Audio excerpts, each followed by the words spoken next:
Today, the purpose of this class is to talk about a couple papers that you're going to have through the remaining, really the next 3 weeks of class. And I'm going to pull up iLearn and show you this. These are called the analysis papers. And really what you're doing is you're analyzing job opportunities that you could have down the road.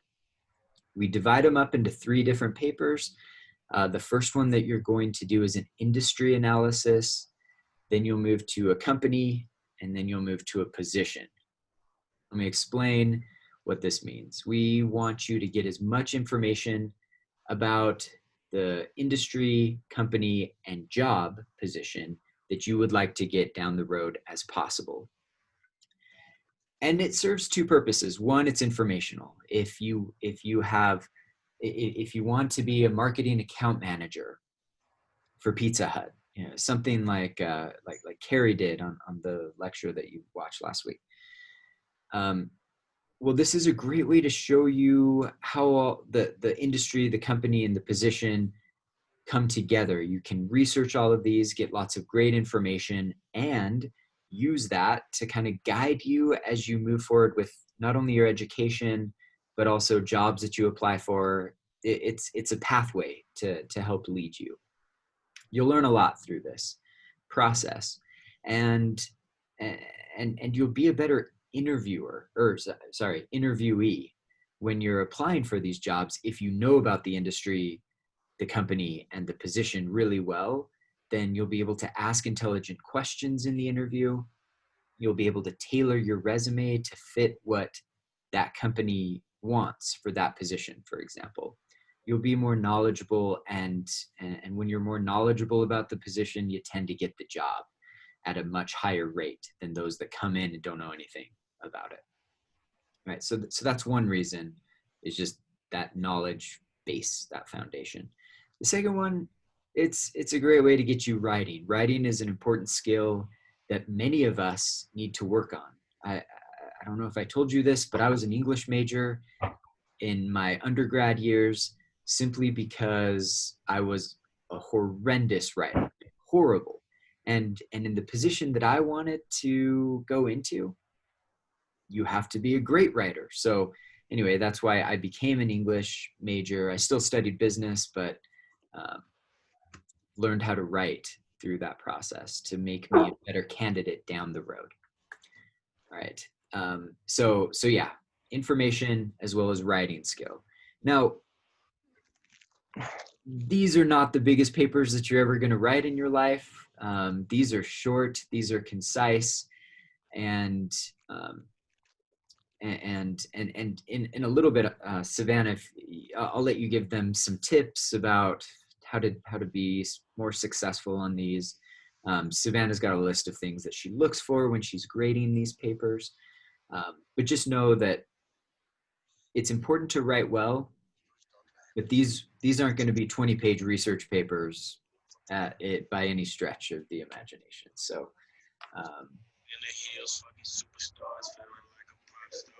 all right, so I'm gonna pull up a screen here, and let me show you kind of what is going on and where to look for things here.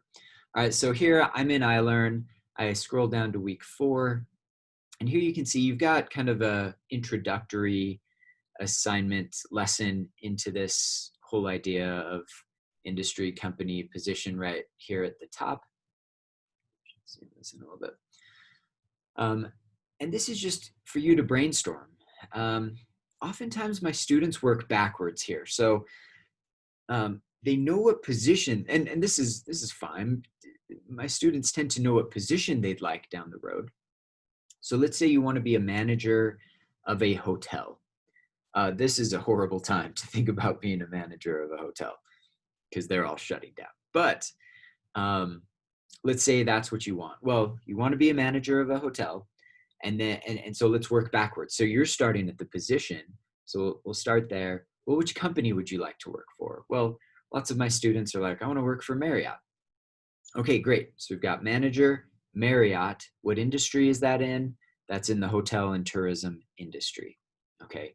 Others of you have like vague ideas of a company that you would like to work for. So you actually kind of start in the middle. So if you want to work for KPMG, or if you want to go into accounting, for example, or um, maybe you just really want to work for BYU Idaho or General Mills or something, right? You can start with the company and that's fine.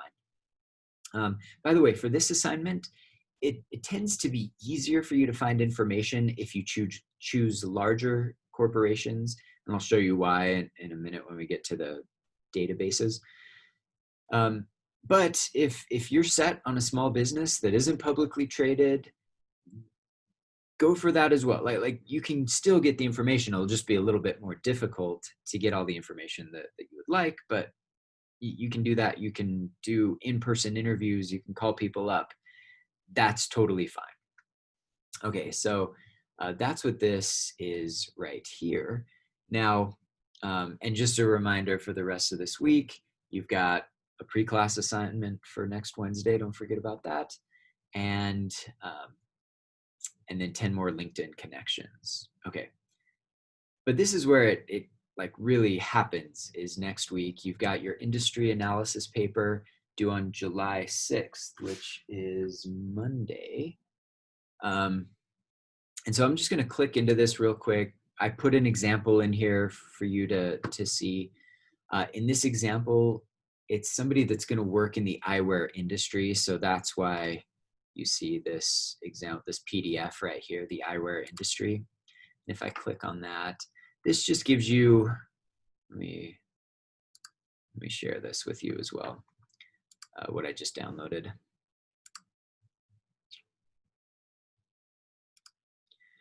All right, so now you're looking at that PDF that's in iLearn. Walk through this, and this starts with the industry. And so you'll do industry first, then you'll do company, and then you'll finish off next week or the week after with the position paper, the job position paper. Some people think it's like an argumentative position paper. No, it's a job position paper. And with this person, they want to become an optometrist, so they're looking at the industry of eyewear, the eyewear industry, glasses, contacts, etc. So here they give good information about the size of this industry, how much it makes in the US, in North America, in Asia Pacific, Western Europe. Coming down here, you see kind of the major players in the industry, and they're citing all of these things like this is a Mintel report, and we'll get into Mintel in a little bit. Give some simple information about why the eyewear industry is growing. I actually find this quite fascinating. I'm blind, which many of you don't know. My eyes were actually so horrible that I couldn't even get LASIK, because in LASIK, if you didn't know this, they take a laser and like they'll burn out some of your cornea or something. Gross. And there wasn't enough to burn out of my eye to get me to 20/20. So I wasn't even a candidate for LASIK. This is just a gross side story. What they did is they had to inject into my eye a lens. I'm not even going to go into details because it makes me queasy, but that's my eye story. And anyway, and it's interesting to me because as a group, having 20/20 vision is getting less and less common. It's more rare, and there's a lot of theories about why that is. So anyway, they talk about that with the PR Newswire article, and more emergent intellect. Anyway, here you go. Again, that's it. I don't need a 10-page report on the eyewear industry. I just want highlights of the industry itself. All right, this, what is that, 3/4 of a page? Totally fine. All right, and you'll find a lot of that information about what's required in, pull this back up, in the requirements in the assignment itself in iLearn. So make sure you're going through this again, 200 words, 12 point, single spaced, not too tough. So follow that. And then here down below, this is where they have the guides for the databases. So let me just click on this so you can see how this works. If some of you are unfamiliar with the library's website. So if I come in here, this is a link directly to the research guide for Business 100. Let me show you how to find this. If another way to find this is just to come to the library's website. This is library.byu.edu. And here, if you go to research tools, you can click on, well, databases is one way to find it, or just go to research guides. And if you go into research guides, then you'll find our class basically. So go into business management and then click here just so you can see this. Business 100 career development. I guess either of these will get you there. We've got introduction to business management and career development. But here's where we were before, and you have these different options. So Mergent, Mintel, IBIS, and Statista. These are all really great options and databases for you to start your research on this. So I'm just gonna, Mintel's great. I'm gonna start with, I like IBIS a lot as well. So if I come here, it's gonna make me sign in because I haven't signed in yet. It's gonna take a while to load. Almost there. Oh, okay. That was quick. I thought I was gonna have to log in. Mintel you do, and then you have to click this box that says I agree to all of their terms and conditions. But I'm just gonna put in eyeglasses. Like once you start typing, it'll pull up a lot of the databases that it has. So I'm gonna just click on, I don't wanna go into manufacturing. Let's just put in eyewear, glasses, online eyeglasses and contact lens sales. Let's do that one.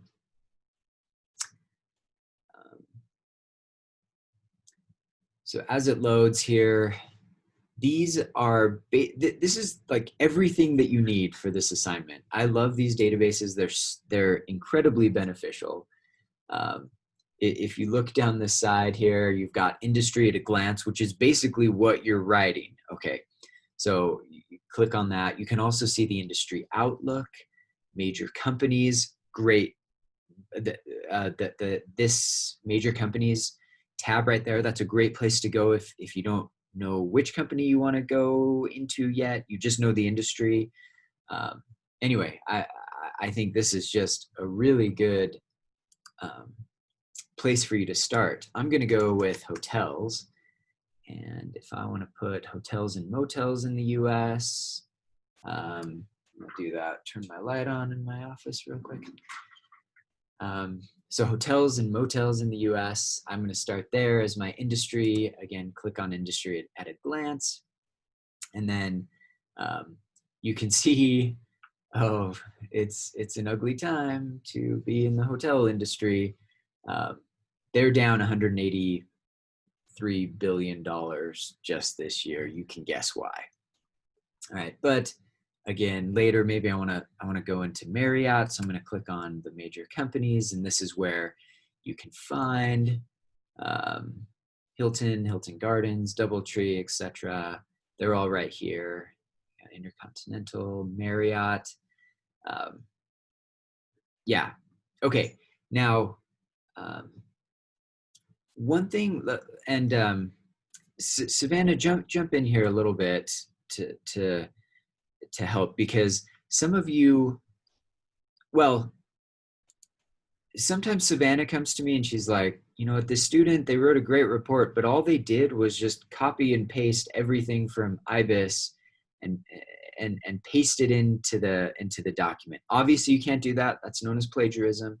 So, Savannah, what's your recommendation for how they interpret what they're reading to implement it into the papers?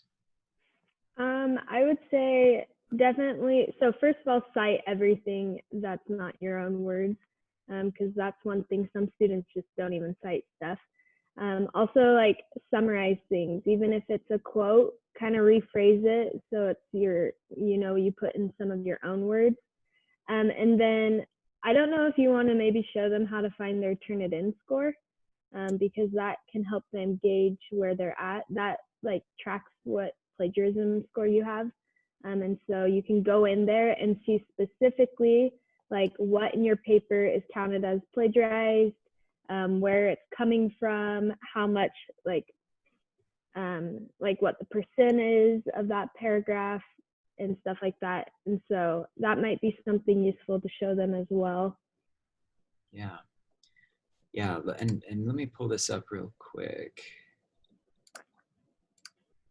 What I'm sharing with you right now is the assignment itself, and this is kind of the back. You don't see this. This is only something that Savannah and I can see. But if I go into edit, it's the industry analysis paper.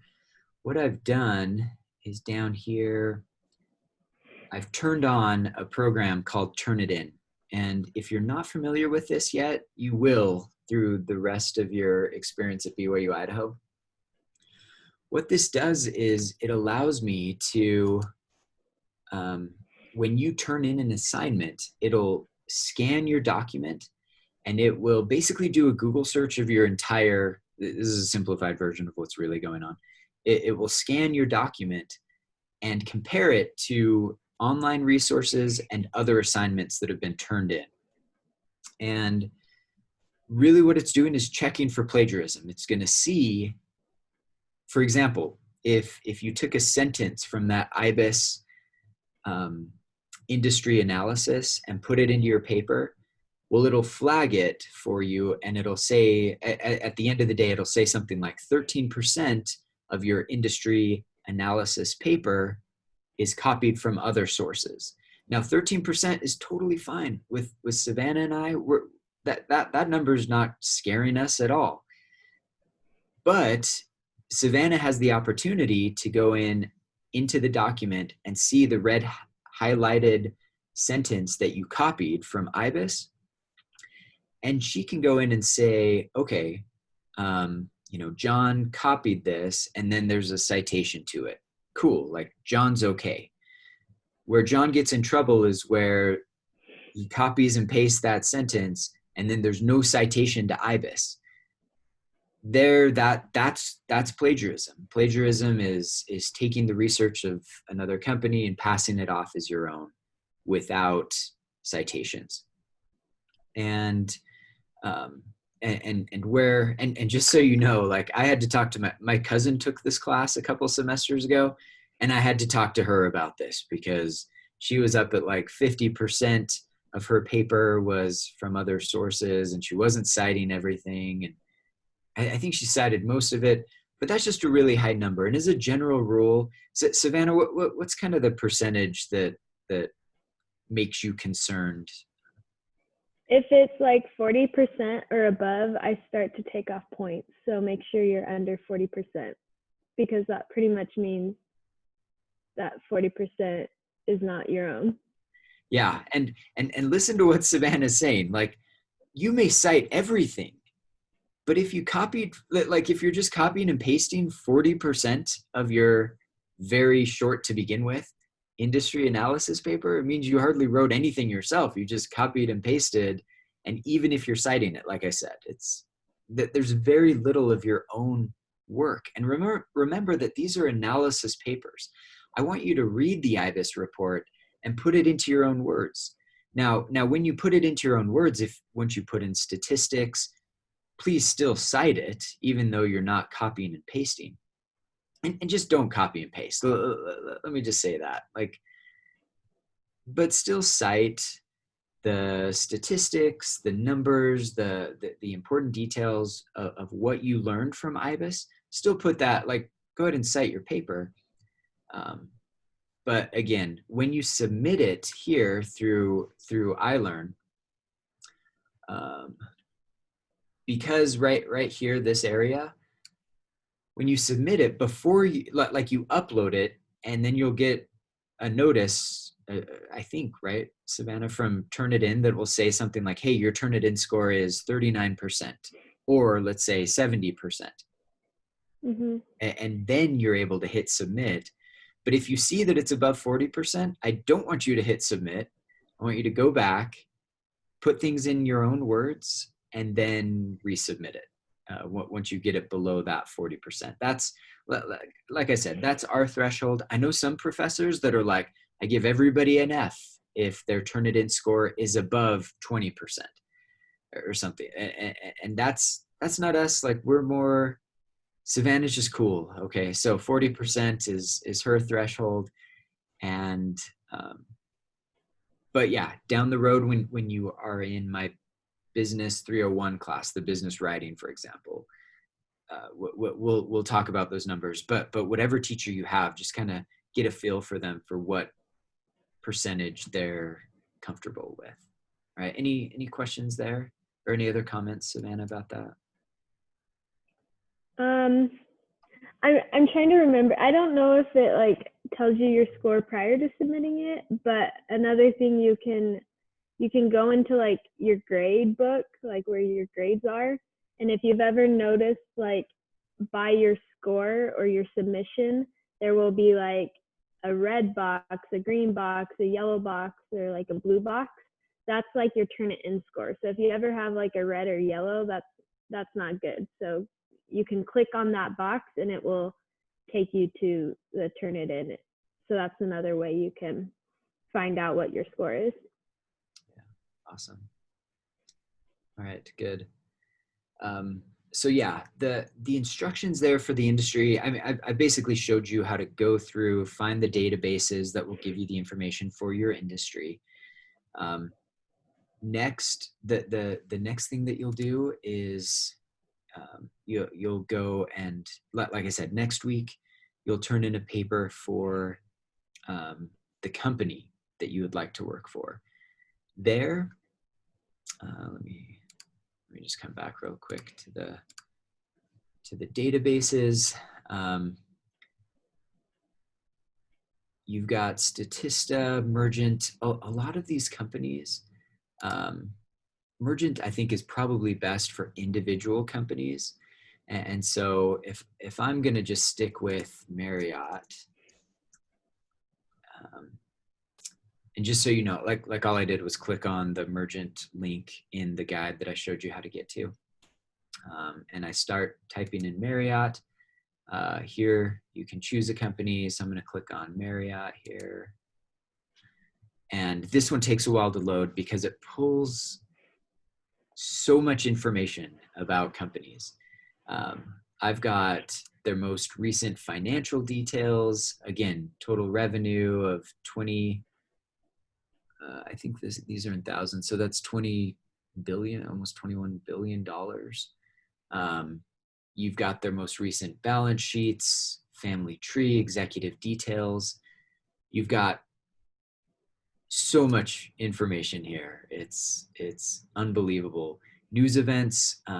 It'll pull up the most recent Wall Street Journal articles about Marriott. So again, so much information at your fingertips here for such a small assignment, word count wise.